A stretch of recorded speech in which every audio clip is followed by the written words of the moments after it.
আসসালামু আলাইকুম ভিউয়ার্স, আমি আজকে তোমাদের জন্য নিয়ে এসেছি নতুন একটি রেসিপি। কচু লতিতে চিংড়ি মাছ দিয়ে রান্না করেছি। তো চলুন দেখে নিয়ে যাক কীভাবে রান্না করেছি। আমি একটি পাত্রে পানি দিয়েছি। পানি নিয়ে আগে থেকে কেটে এবং ধুয়ে রাখা লতিগুলো এখানে সিদ্ধ বসিয়ে দিয়েছি।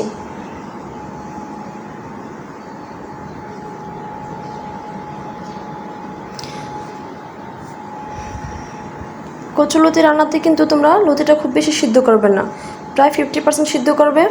দেখো আমি এর মধ্যে দিয়ে দিয়েছি লবণ, যাতে করে কচু লতির ভিতরে লবণটা ঢুকে, না হয় রান্নার সময় খাওয়ার সময় কিন্তু লতিতে লবণ লাগবে না, পানসে পানসে লাগবে। লতিটা দেখো 50% সিদ্ধ হয়ে আসছে। এখন আমি এগুলো ছেঁকে নিচ্ছি।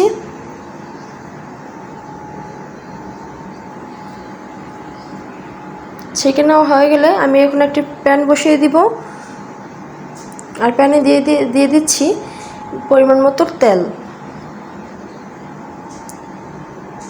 এখন দিয়ে দিব পেঁয়াজ কুচি,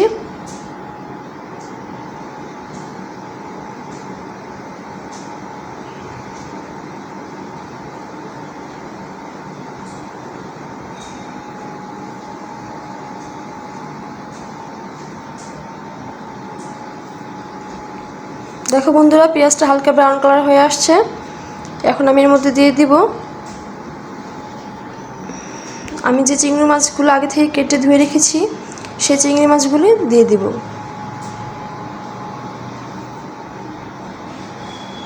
দেখো আমি এখানে ছোট বড় মাঝারি সাইজের সব ধরনের চিংড়ি মাছ নিয়েছি। আসলে নদীর মাছ তো, তাই সেই জন্য নিয়েছি। নদীর মাছের খাওয়ার স্বাদই আলাদা।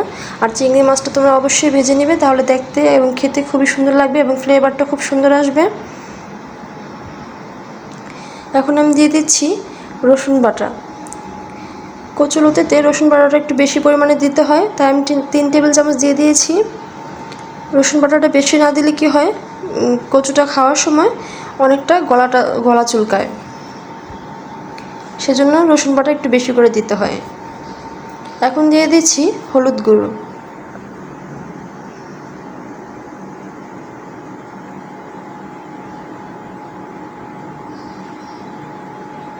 দিয়েছি 1 টেবিল চামচ হলুদ গুঁড়ো।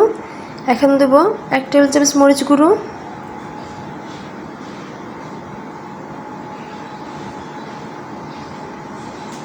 আর দিয়ে দিচ্ছি 1/2 টেবিল চামচ লবণ। প্রয়োজনে পরে আবার লবণ দিয়ে নিব। আর আমি দিয়ে দিচ্ছি পরিমাণ মতো পানি। এখন আমি এগুলো নেড়েচেড়ে ভালোভাবে কষিয়ে নিব। কষানো হয়ে গেলে আমি আগে থেকে সিদ্ধ করে রাখা লতিগুলো দিয়ে দিব।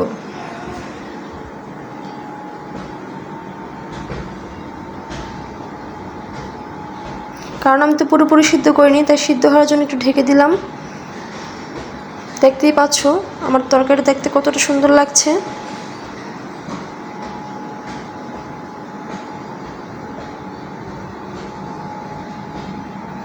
তো বন্ধুরা, আমার রান্নাটা যদি তোমাদের ভালো লেগে থাকে তাহলে অবশ্যই আমাকে সাবস্ক্রাইব করো এবং বেশি বেশি করে লাইক, কমেন্টস অ্যান্ড শেয়ার করো। বেল বাটনটি ক্লিক করো পরবর্তী নোটিফিকেশন পাওয়ার জন্য, এবং আমার সাথেই থাকো। দেখো এর মধ্যে আমি দিয়ে দিয়েছি 4টি কাঁচামরিচ ফালি। তো দেখো বন্ধুরা কতটা সুন্দর হয়ে আসছে। এভাবে তোমরা রান্না করে নিবে।